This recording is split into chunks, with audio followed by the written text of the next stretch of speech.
Well, good evening, and thank you all so much for coming to our webinar this evening. Um, we're focusing on creating and maintaining a community of learners at a distance.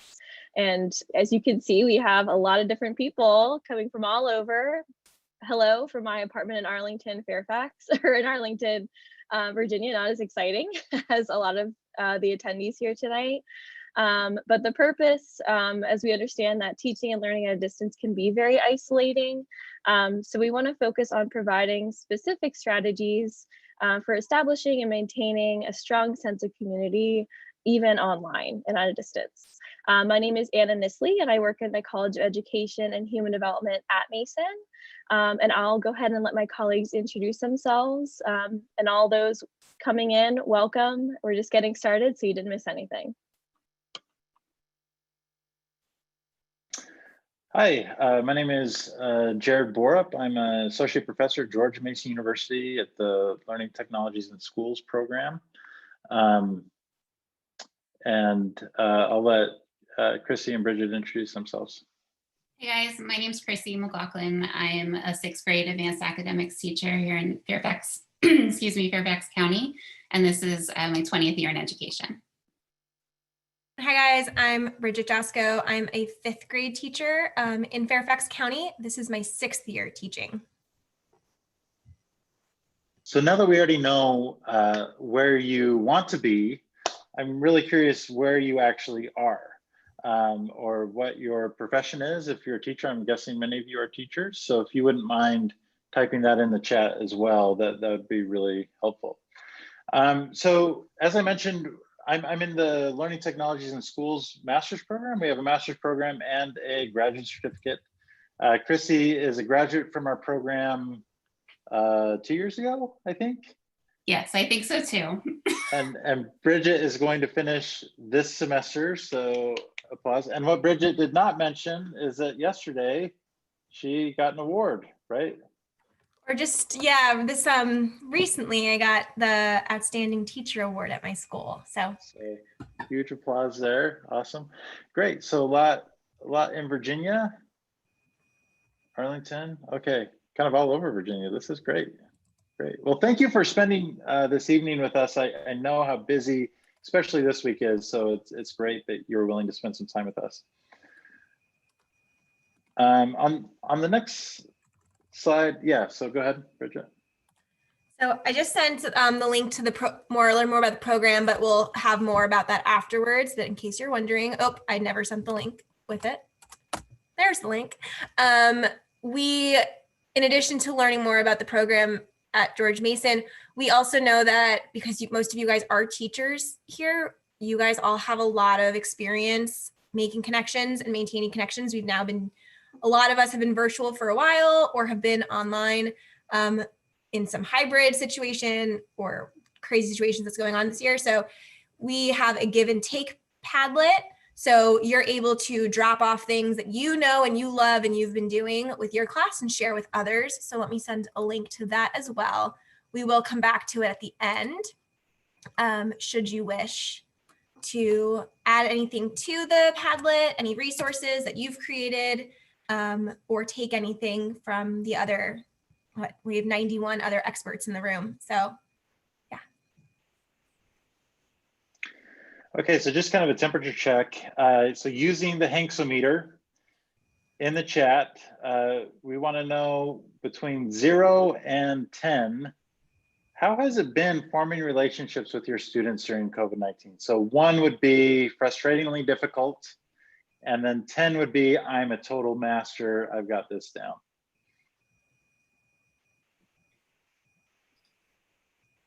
Or 5 is kind of hit and miss, okay. So we got 1, 9, a lot of 5s, 6, 7s, 8s, great, great. Well, what I'm not seeing is 0s. So I think that's great. I think that we all have a lot of success. So please share your successes in the Padlet. We'd like to hear about those. And hopefully this presentation, although we're only together for a short period of time, that it will help a little bit. And then you can keep practicing as you go. So, okay, the next slide. So Richard Collada, he's one of my favorite thinkers in this area. And he recently was on a podcast, and what he said was really interesting, that when we all moved or we jumped to the online environment out of necessity, we really focus on delivering the content. And what he said is the content is certainly critical, it's important, but you have to build relationships, right?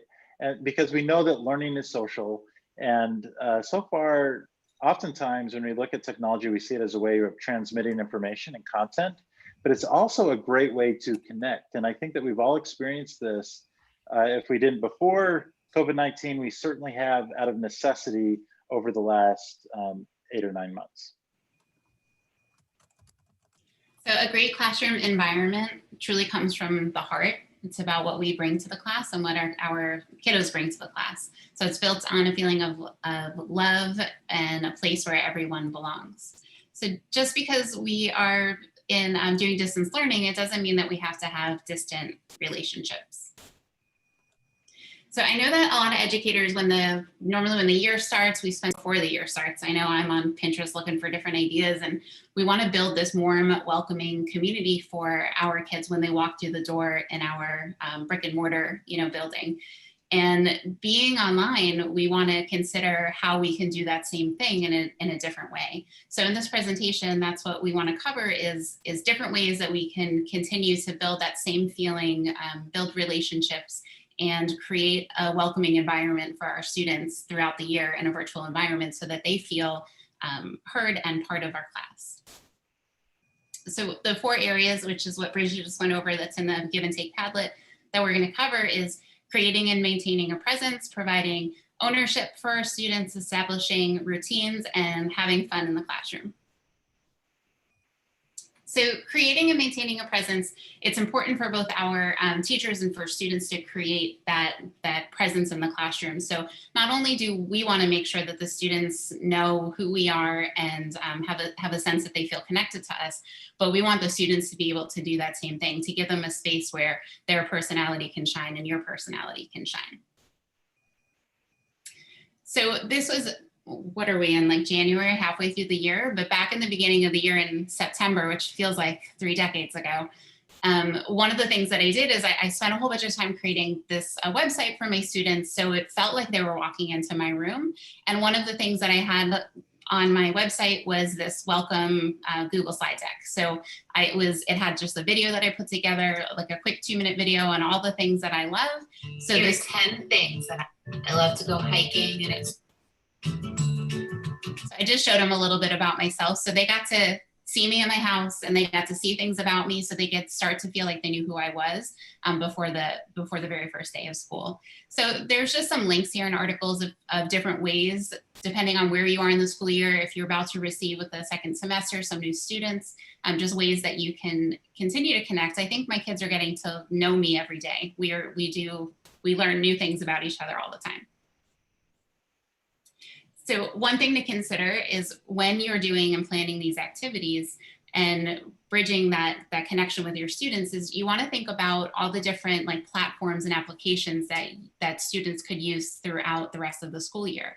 And we want to use them in like this safe way, in a non-academic way. So like, for example, in the beginning of the school year, my students did this Bitmoji locker, where they had to put pictures of things that represented them inside their locker.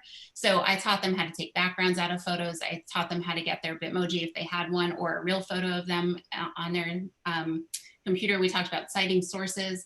So we were able to kind of start exploring the tool of Google Slides and using all of the things that I want them to use academically later in the year in a safe and fun way. And it's the same idea with if you use Flipgrid, do it in a fun way first, or a Pear Deck, or any other type of platform that you're going to be using. So to kick off our morning, our favorite time of the day.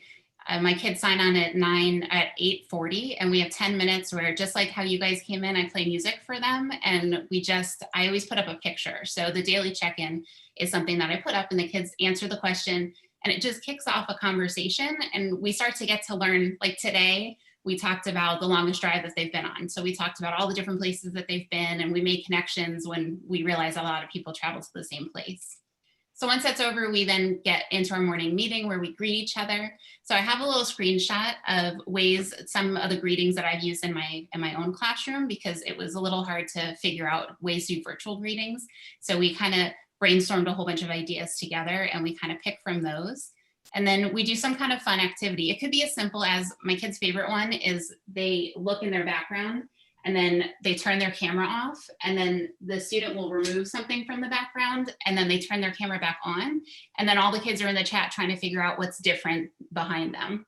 So we just come up with little, different activities that they can do that are pretty quick, and the kids love it. Like, they come up with ideas too. So it kind of, once I got the ball rolling, they continued to do that for me. I actually created a committee that helped come up with ideas. So here's one, and there's a link to this resource. Her name is Esther Park. She has, she's on Twitter. She's amazing. She develops these really cool things. So she has a lot of free templates, and one of the ones I got from her is this game called Snowball Toss. So it's just for fun. The kids, for one of our activities for morning meeting, they come onto this slide. This is just an image, but they click on each snowball, and I put them on different teams. So let's say I was on team purple, and Jered was on team pink, Anna was on team orange, and Bridget was on team blue. We would click on a snowball, and then we would change the paint color to that. And I'd set a timer for 2 minutes, and the kids raced to see how many snowballs they could fill in. So it's so fun. They're engaging with each other. They're laughing. We have a good time. And so it's just a fun way, I guess, to have fun virtually, not being in the same room. So all these things are linked, and when you'll get access to these slides and all those hyperlinks as well, definitely will be emailed out. I know it was mentioned in the chat, but in case you're curious, it will definitely be emailed out to you. It's somewhere in the chat as well, shared. But we also realize that not all teachers have the luxury of morning meeting. It's something that's part of my favorite day also, and I've stolen some of Chrissy's different morning meeting stuff as I've now known her for a couple months.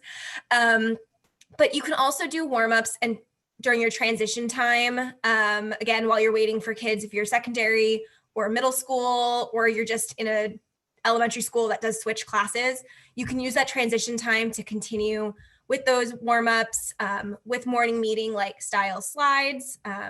There's a really fun website that I found, just Would You Rather Math, super simple idea. And they have Would You Rathers math focused from kindergarten all the way through 12th grade.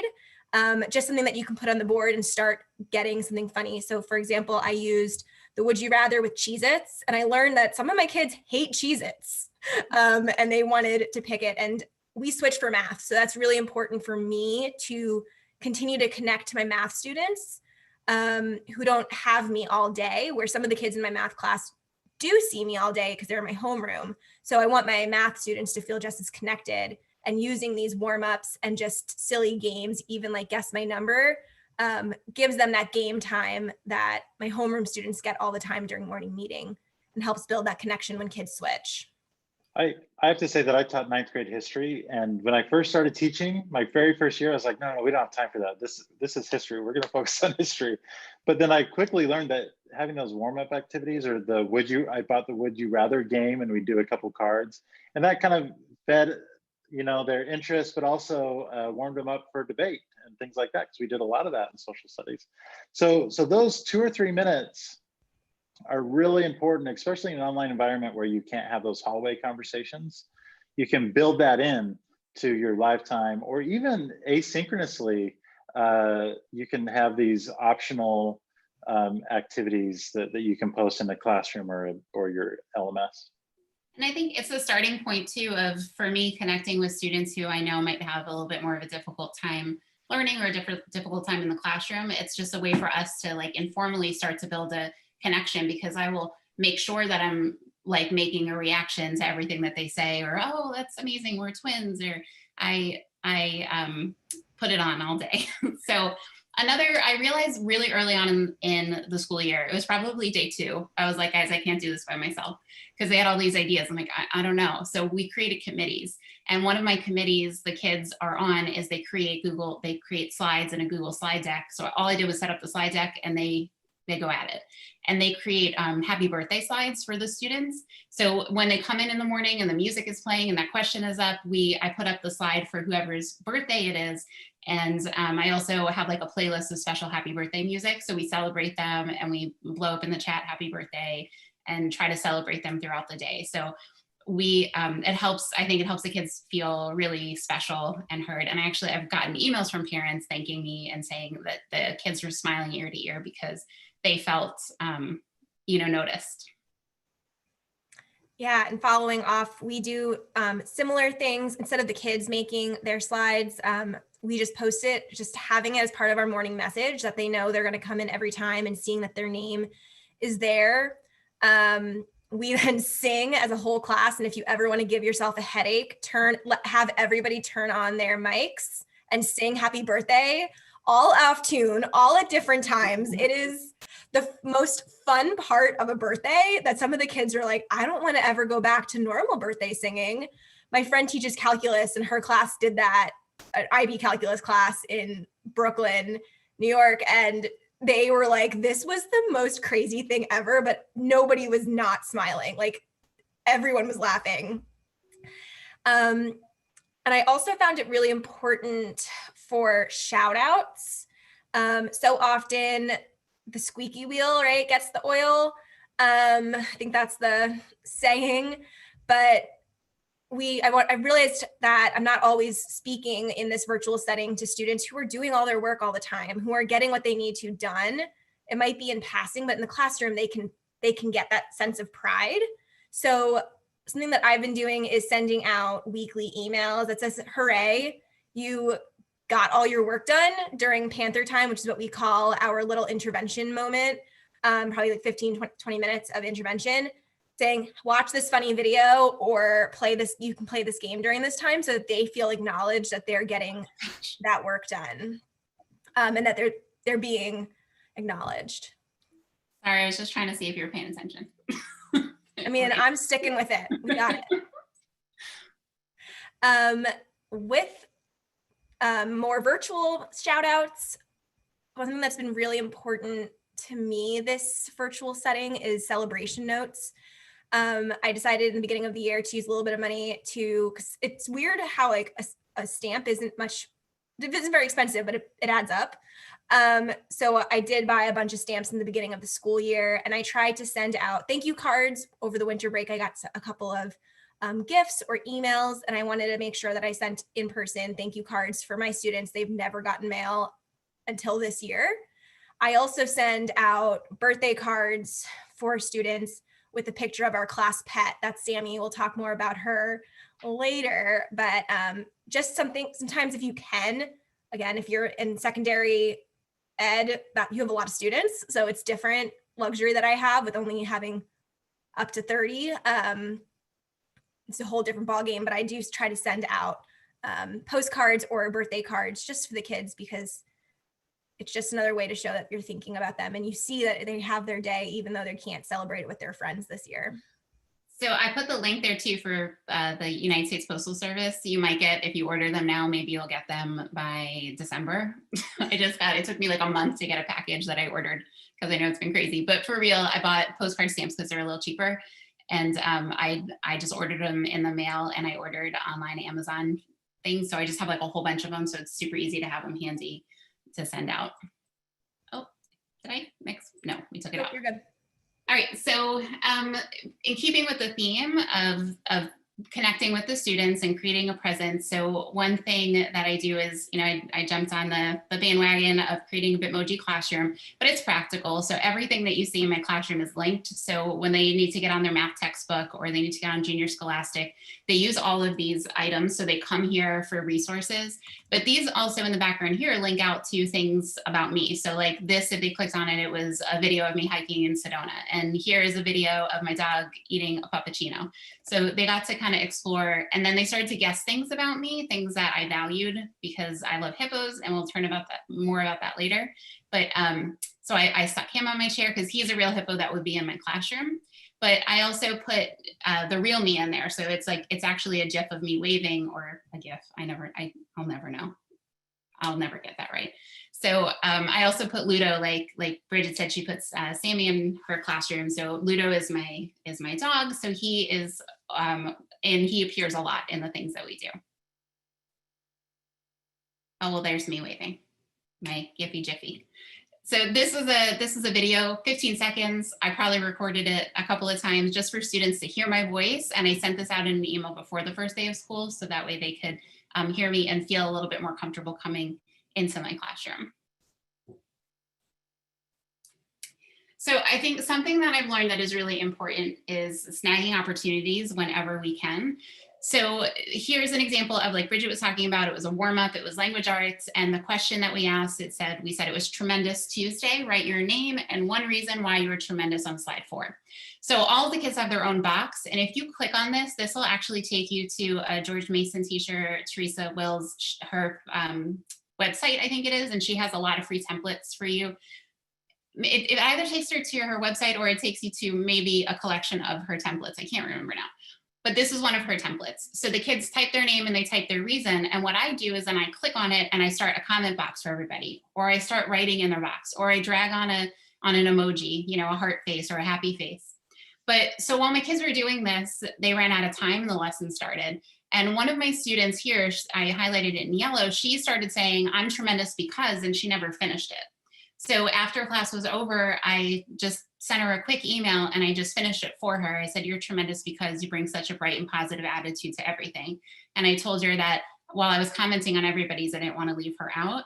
And she wrote me back and she paid me a compliment. And she said she just felt really happy by being recognized and having that from me.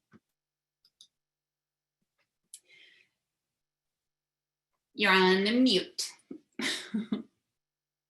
The quote of 2021 now. The quote, yeah, exactly. Thank you. We did have a question in the Q&A from Cynthia asked, do you require your students to come to virtual meet?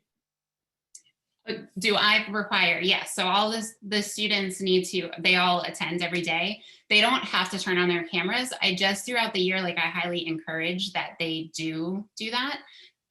They don't do it so much in the one platform that I use, but when I head over to a Google Meet, they all will turn on their camera for me, especially now that they have the feature of putting a background up. They like to play with the 9 million backgrounds. But every time I see their face, I make a big deal out of it. I'm like, oh gosh, I miss you so much, or it's so nice to see you. Thank you so much for turning your camera on. And so as we've done that throughout the beginning of the year, it's gotten better. So yes, we take attendance and everybody is marked present as long as they're there and participating, but cameras are optional. Yeah. So we obviously have been spending a lot of time in live sessions, these synchronous sessions using Zoom or Collaborate Ultra and things like that, way more than we ever thought we'd need to. Do you guys record videos of yourself using like Screencast-O-Matic, Loom, Screencastify? If you do, can you share what tool you're using to do that with in the chat, please?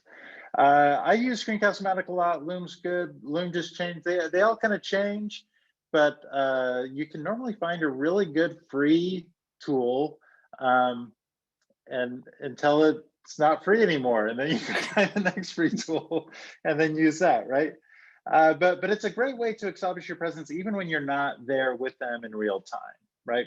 So in the next slide, when we're spending so much time in webcams, I started following the Rate My Skype room on Twitter, and sometimes they post things and they rate people. And I love this one. So it said, you know, out of the 9 entries, there was one clear winner here. So I put numbers by them. Who do you think the winner is? Go ahead and put it in the chat.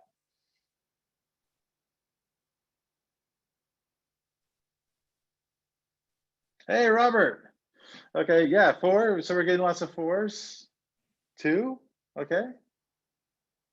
So they said that the winner was on the next slide was 4, right? I don't think we need to go into detail why. It just kind of looks good. You know, he took some time to think about it, but they said it was one clear winner. I don't necessarily agree with that. So on the next one, I thought that, you know, 6 was really good. You know, he had flags in the background. It tells us a little bit about him. But then I also thought that maybe there's some honorable mentions.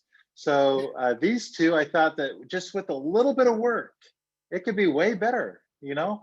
But when you're in all these Skype rooms or, you know, Zoom calls, or you're watching videos a lot, we see a lot of things to avoid. So on the next slide, some people made bread during the pandemic. I made gifts. So I learned how to make gifts, and I made tons of them. So these are some things of what not to do. So you can see that I even named them. I'm curious, out of these 9, are there any that you're sometimes guilty of? Like the silhouette, the zebra, the nosy professor, the reader, the haunting in a dark room. Can I just show all the lamps that I have in this room right now? It's kind of crazy. So yeah, on the next slide, I know that there's always room for improvement. The picture on the right, I went back to my YouTube channel, and this is about 10 years ago. This is the very first, I like to think I look the same, but I know I don't. But this is about 10 years ago. This is what it looked like. And I sent this out to my students. You know, it's kind of horrific that I sent that out. I thought that was okay, which is sometimes okay. But then in the next one, I thought about it, like, what am I going to look like in this this room? And so this one on the right was more recent. You know, I was more clean shaven, so we know it wasn't yesterday, but it was more recent. I also have a link here to a guide that I created that's free, that you can go through, and I'll walk you through some steps that I'm going to walk you through really quickly now. So if you go down to the next slide. So I've really identified 6 keys. One is, if you're making a video recording, keep it short. And if you're in a live session, switch activities quickly. You know, if you're talking on and on and on, if you're talking more than 5 minutes, no one's going to listen to you. That's why we have co-presenters. We're switching it up. Also, you need to convey your voice. You need to have good audio. There's nothing worse than bad audio. Even if it doesn't look good, if it doesn't sound good, no one's going to listen to it or watch it, right? So make sure you do that. Invest in some headphones, but also I have my old wired ones, and it has a mic on it. I use that a lot. And sometimes I'll even sneak that in, like as a lapel mic or something like that. So there's lots of ways of doing that. The other thing is, find the light and sit in front of it. So if there's a light coming through a window, sit facing the window, because that'll really help. If not, you might have to get some lamps around your house and put them all over like I did. The other thing is, maintain eye contact. Don't look at yourself. I know that we tend to do that. Look at the webcam, right? Because that creates a sense of eye contact. And the other thing is to stage a little bit. So you'll notice, what do you notice in my background? You see the, wow, man, I can't do it. Do you see the family back there? My family, I have a basketball. These pictures, I don't even like my kids' art. I just put it up there, you know. Just kidding. I love my kids' art. They might hear me through the door. I absolutely love my kids' art. but take a minute to think, what are my students going to be seeing, and stage it just a little bit. And I like the one about don't judge yourself. You know, you're not going to have perfect, right? So go to the next one. Kermit is great at this. We see his friends, we see his bug collection. He's into photography, old typewriters. Kermit is awesome. Okay, the next one. I love this librarian who actually created a bulletin board like she would have in class, but at home, which I thought was just perfect. For me, you know, I don't want to look down at the webcam like this. So all I do is I put a stack of books or something, in this case, my kids' games, and then I put my laptop on top of that. And then I create a sense of eye contact instead of looking up or looking down into the webcam. So the last one I want to say is just be natural. Don't be perfect. When we're recording ourselves, we feel like we have to be professional news broadcasters or something. That's not the goal. We want to be natural. We want to convey our personality, even sense of humor and things like that. And I created this meme to help us remember that. Oh no, I'm not perfect.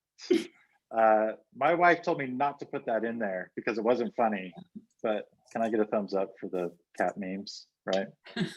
Thank you, thank you.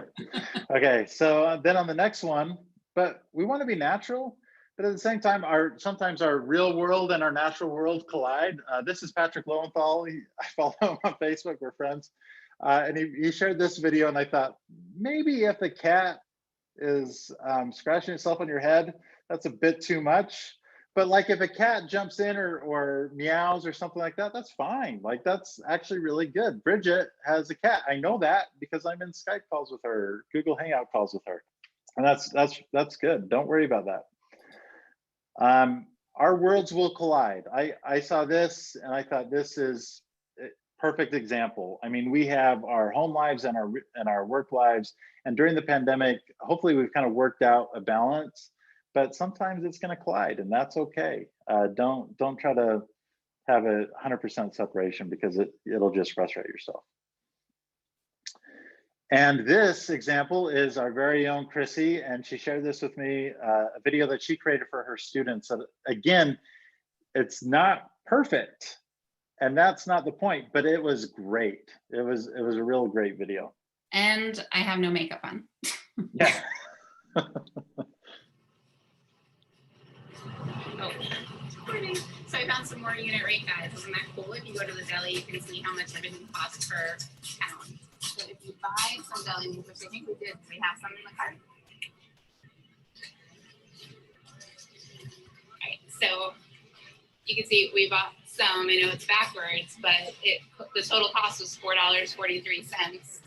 But we only got 0.5, half a pound, 0.51 pounds. So you use deli in the deli area, you use unit rate all the time. Isn't that perfect? You know, this is pre-pandemic, so she's not wearing a mask, but she was at the grocery store. She saw something that they were talking about. She pulled out her phone and made a video, and noticed that she didn't know that she was recording. And then she's like, "Oh, good morning." You know, that is awesome. Just be yourself. We don't have. Sometimes we psych ourselves out that we can't make a video because it's not going to be perfect, and we re-record and re-record and re-record. Don't do that. Be the one-shot wonder. Just do it and then send it out. And with a little bit of preparation, that's good. That's all you need. Sorry. So another thing to consider is when the students are messaging us and they're turning in projects and their hard work, we want to make sure that our communication with them, with parents, is timely, concise, convenient, and organized. So I always try to think through the lens of my students. So I won't send them big, long chunks of text. I'll bullet, I'll highlight, I'll change color, use bolding. I'll put the links in there. Sometimes I get emails that say like, go to my last email to find the link. And I'm like, I don't know where that is. So I always try to put that in my signature of my email as all of like the websites and things that they need. So I try to always think ahead, a couple of steps ahead, to figure out what it is that my students would help them to problem solve. So like when they're missing an assignment, instead of just sending them an email from, I hit the button from Google Classroom and reminding them that they're missing an assignment, I also grab the link first and I paste that in the email for them. So all they have to do is just click on the link and they can get it done. So just something to consider. And the other thing is, it's so important to reply quickly, but sometimes when you sit down and it's complicated and you don't want to type it up, you're done with email. One way to do it is to jump on, and depending on your student, you want to consider accessibility issues and things like that. But depending on the student, maybe it's just recording a video and sending the video to your student, or a screencast or things like that. I actually created a website that I called the Online Teaching Mixtape that you can go to, and it has lots of guidance if you want to use video and things like that. So that's another free resource that we'll be sending out at the end as a follow-up email as well. So I just want to add that when I was a student in the Mason program, it was really beneficial for me, because not only was I learning really cool, amazing things that I can use in my classroom, I was seeing things through the eyes of a student again. So I would work really hard. I was so excited. I would submit projects and I would just like wait at my computer for, I don't know, but like when Jered would grade and give feedback, he used to always give video feedback. And I'd be like, oh guys, come on, gather around. I get like my family and my husband, like, let's listen to hear what he said.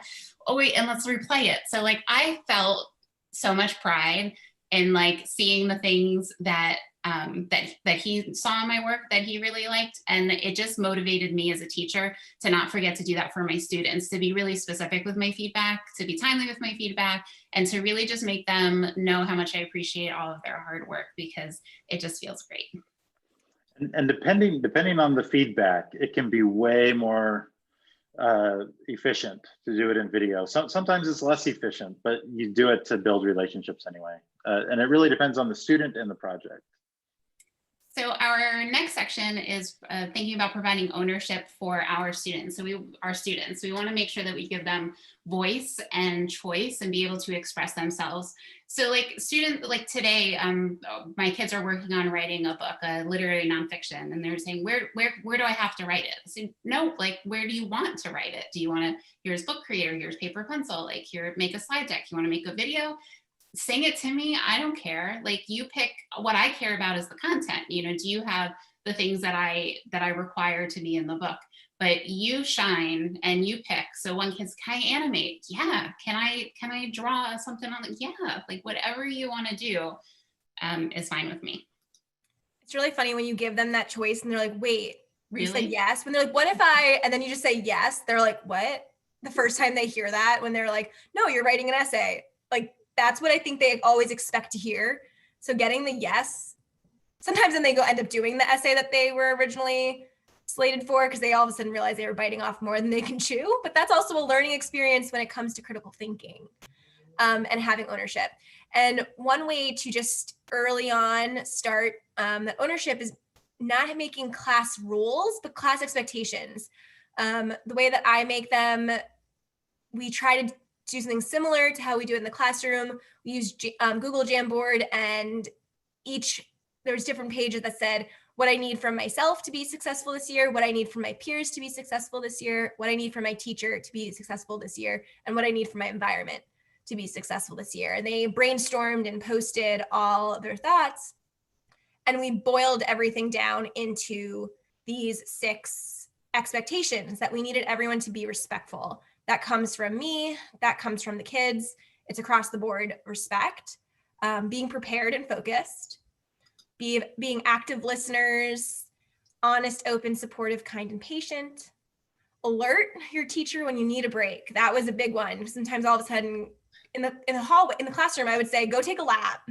That was our signal, like, you need to go take a walk, or whatever it is, like go get a drink from the water. So they don't have that.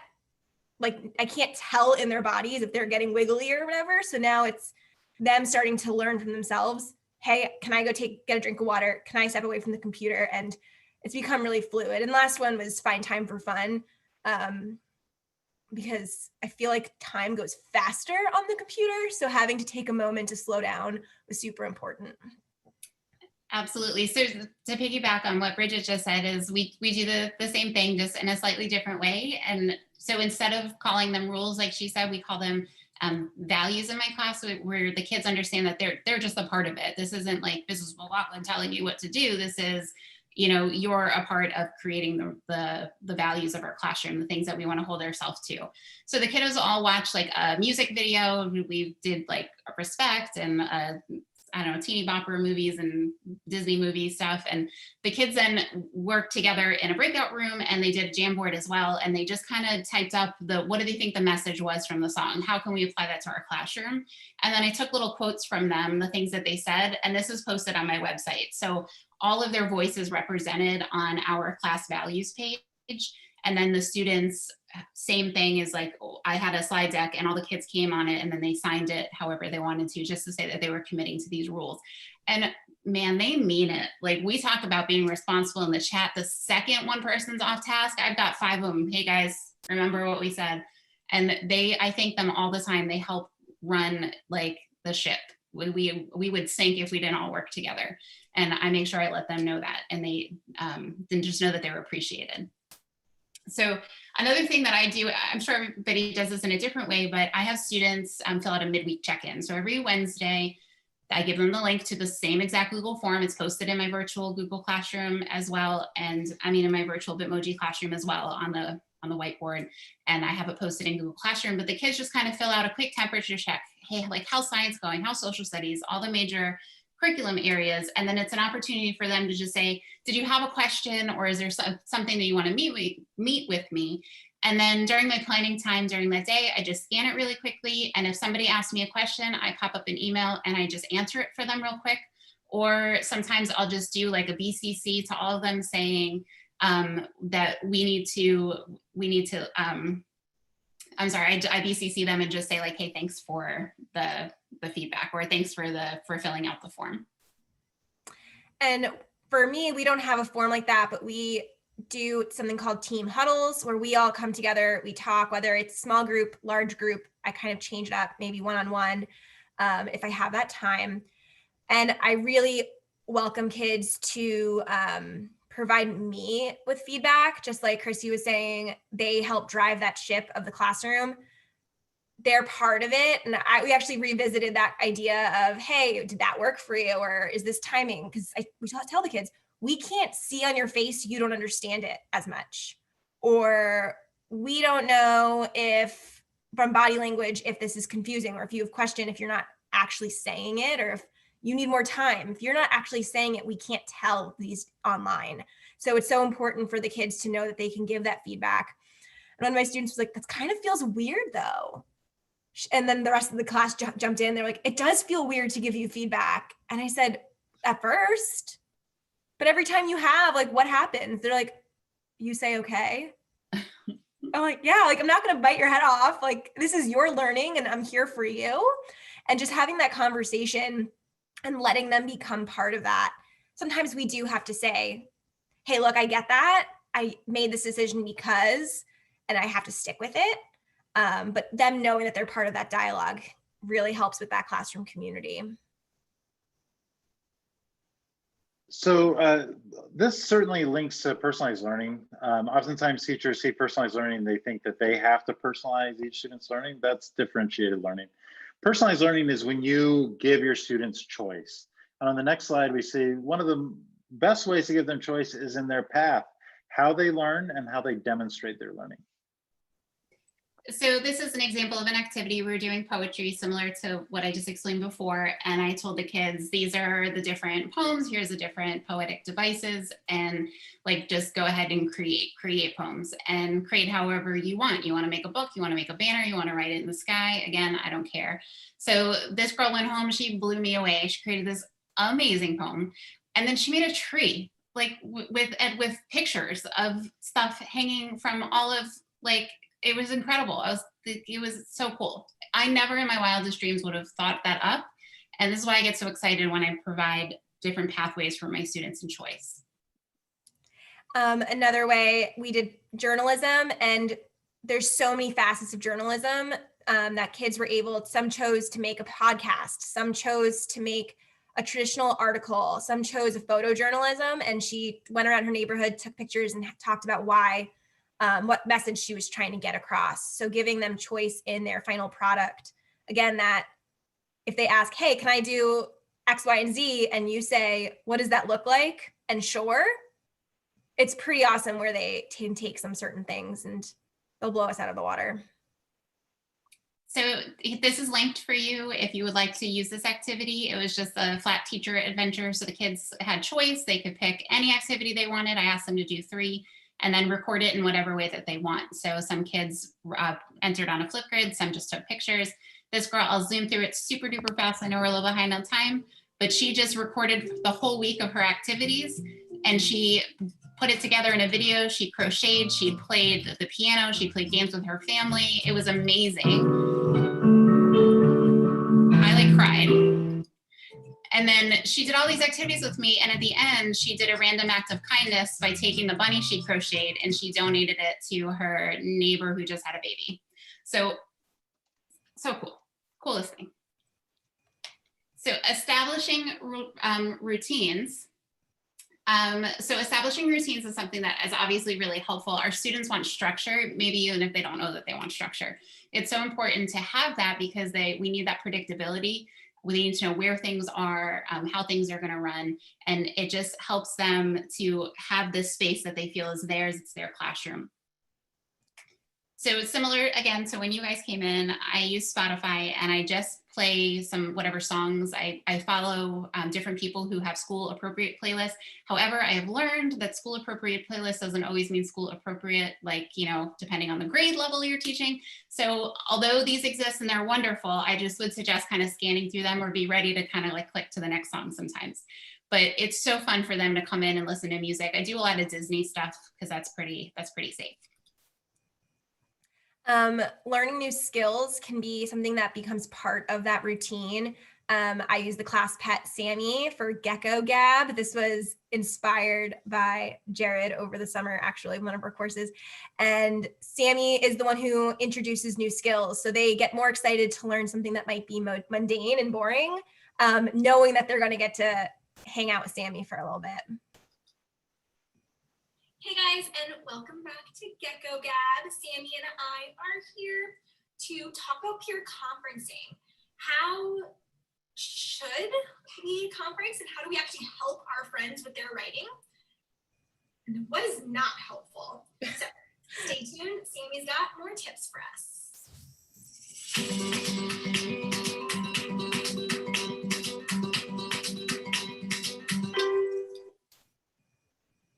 Chrissy loves that video.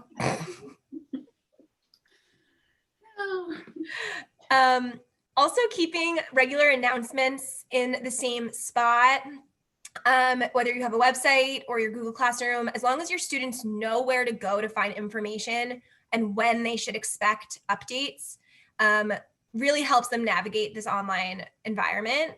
Another thing that I have thought of, I have a pretty diverse classroom. So if possible, I try to add audio just to make sure that everybody's needs are met.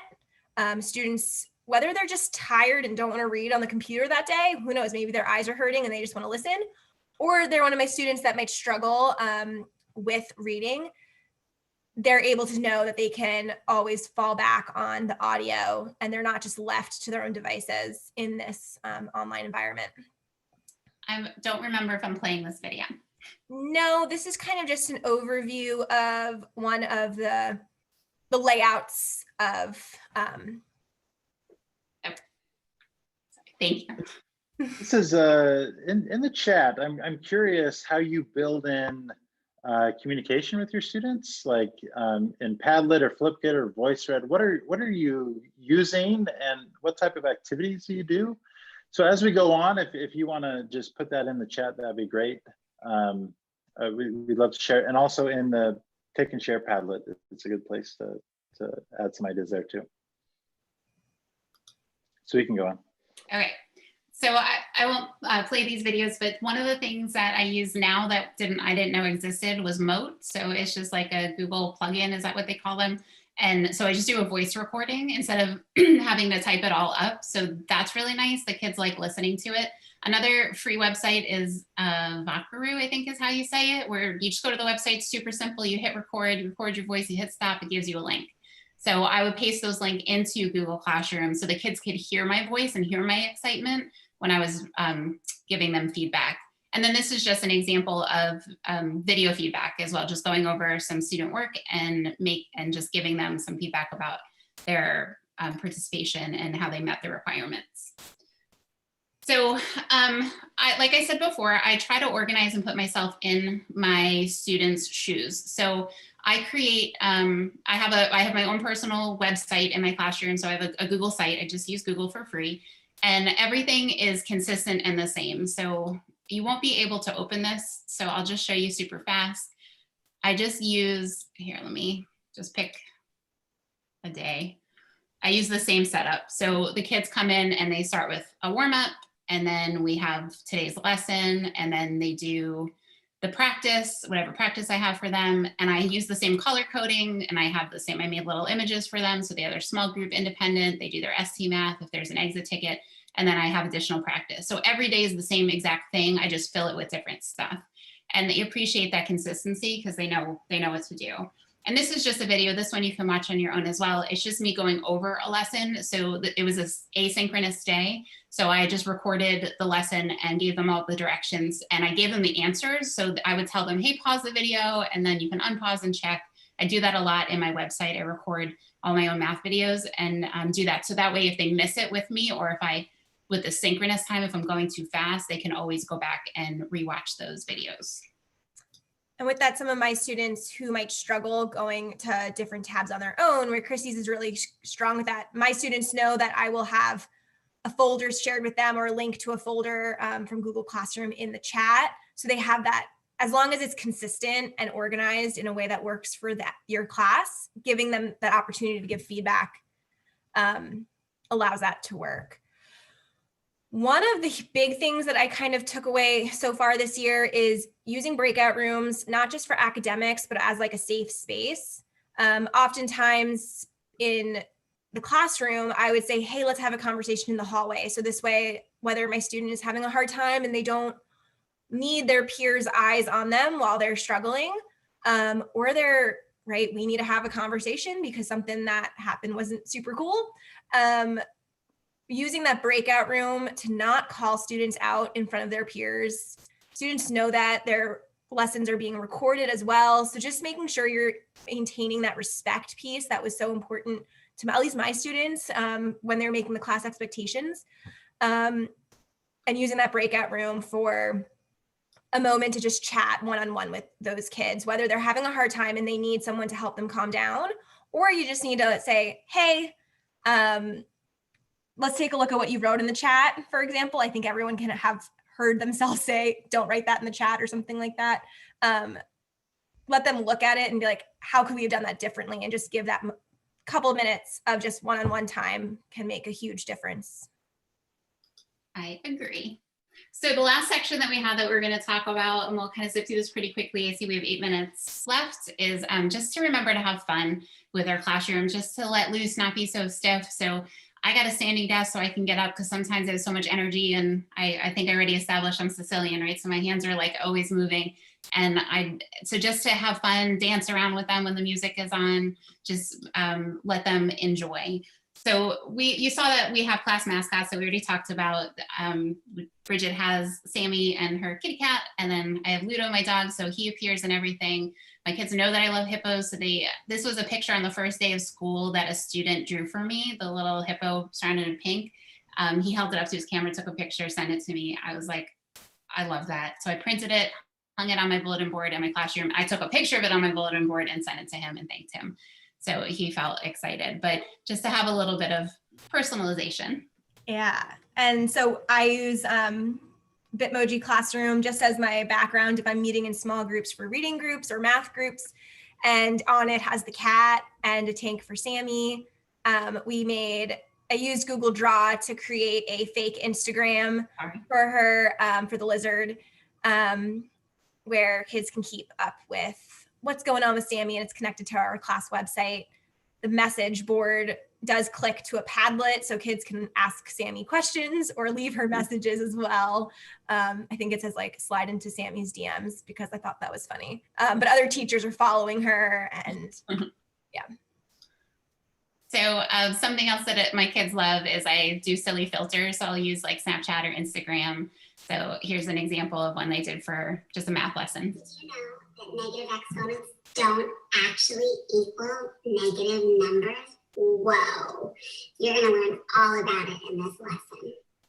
So I play these, I put the videos on my website, on my Google site, and they like play them over and over again because they think it's silly. So I try to just interject that wherever I can. So another idea is my students were talking all year about all the different things they could do, and we just don't have time to see it. So I said, well, hey, let's create a Flipgrid to showcase your talents. So I posted first, and I love photography. So I pulled out some of my pictures, recorded my screen, showed them that, and recorded it. And then I got the coolest videos. I got a hula hooper, a singer, she's amazing. She had the cup song, gymnast, a contortionist, art, like an organizer. She's like, I don't have any talent. She's like, but I can organize. And it was the cutest thing. So you could see, I put a screenshot here. There were 22 responses, 932 views, 129 comments. So 26 hours of engagement. They loved looking at each other's talents. It was really cool.